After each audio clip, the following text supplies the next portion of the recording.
दुर्गा सप्तशती के 9वें अध्याय में निशुंभ के वध का वर्णन इस प्रकार है। राजा ने कहा, हे ऋषिराज, आपने रक्त बीज के वध से संबंध रखने वाला वृत्तांत मुझे सुनाया।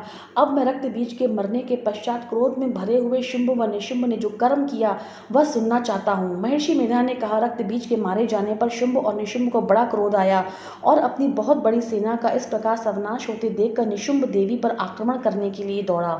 उसके साथ बहुत से बड़े बड़े असुर देवी को मारने के लिए दौड़े और महापराक्रमी शुंभ अपनी सेना सहित चंडिका को मारने के लिए बढ़ा। फिर शुंभ और निशुंभ का देवी से घोर युद्ध होने लगा और वो दोनों असुर इस प्रकार देवी पर बाण फेंकने लगे जैसे मेघों से वर्षा हो रही हो। उन दोनों के चलाए हुए बाणों को देवी ने अपने बाणों से काट डाला और अपने शस्त्रों की वर्षा से उन दोनों दैत्यों को चोट पहुंचाई। निशुंभ ने तीक्ष्ण तलवार और चमकती हुई ढाल लेकर देवी के सिंह पर आक्रमण किया। अपने वाहन को चोट पहुंची देखकर देवी ने अपने शुरुप नामक बाण से निशुंभ की तलवार व ढाल दोनों को ही काट डाला। तलवार और ढाल कट जाने पर निशुंभ ने देवी पर शक्ति से प्रहार किया। देवी ने अपने चक्र से उसके 2 टुकड़े कर दिए। फिर क्या था, दैत्य मारे क्रोध के जल भुन गया और उसने देवी के मारने के लिए उसकी ओर शूल फेंका, किंतु देवी ने अपने मुक्के से उसको चूर चूर कर डाला। फिर उसने देवी पर गदा से प्रहार किया। देवी ने त्रिशूल से गदा को भस्म कर डाला। इसके पश्चात वह फरसा हाथ में लेकर देवी की ओर लपका। देवी ने अपने तीखे बाणों से उसको धरती पर सुला दिया। अपने पराक्रमी भाई निशुंभ के इस प्रकार मरने पर शुंभ क्रोध में भरकर देवी को मारने के लिए दौड़ा। वरत में बैठा हुआ उत्तम आयुधों से सुशोभित अपनी 8 बड़ी बड़ी भुजाओं से सारे आकाश को ढके हुए था। शुंभ को आते हुए देखकर देवी ने अपना शंख बजाया और धनुष की टंकोर का भी अत्यंत दुस्सह शब्द किया। साथ ही अपने घंटे के शब्द से, जो कि संपूर्ण दैत्य सेना के तेज को नष्ट करने वाला था, संपूर्ण दिशाओं को व्याप्त कर दिया। इसके पश्चात देवी के सिंह ने भी अपनी दहाड़ से, जिसे सुने बड़े बड़े 2 बलवानों का मद चूर चूर हो जाता है, आकाश, पृथ्वी और दशों दिशाओं को पूरित कर दिया। फिर आकाश में उछलकर काली ने अपने दांतों तथा हाथों को पृथ्वी पर पटका। उसके ऐसा करने से ऐसा शब्द हुआ जिससे कि उससे पहले के सारे शब्द शांत हो गए। इसके पश्चात शिवदूती ने असुरों के लिए भय उत्पन्न करने वाला अट्टहास किया, जिसे सुनकर सब दैत्य थर्रा उठे और शुंभ को बड़ा क्रोध हुआ। फिर अंबिका ने अरे दुष्ट, खड़ा रहे कहा तो आकाश से भी देवता जय हो बोल उठे।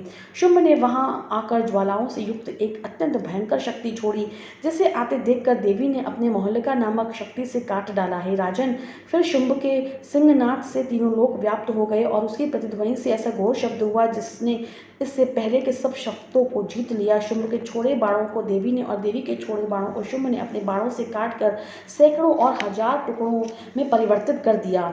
इसके पश्चात जब चंडिका ने क्रोध में भरकर त्रिशूल शुंभ को मारा तो वह मूर्छित होकर पृथ्वी पर गिर पड़ा। जब उसकी मूर्छा दूर हुई तो वह धनुष लेकर आया और अपने बाणों से उस देवी काली तथा सिंह को घायल कर दिया।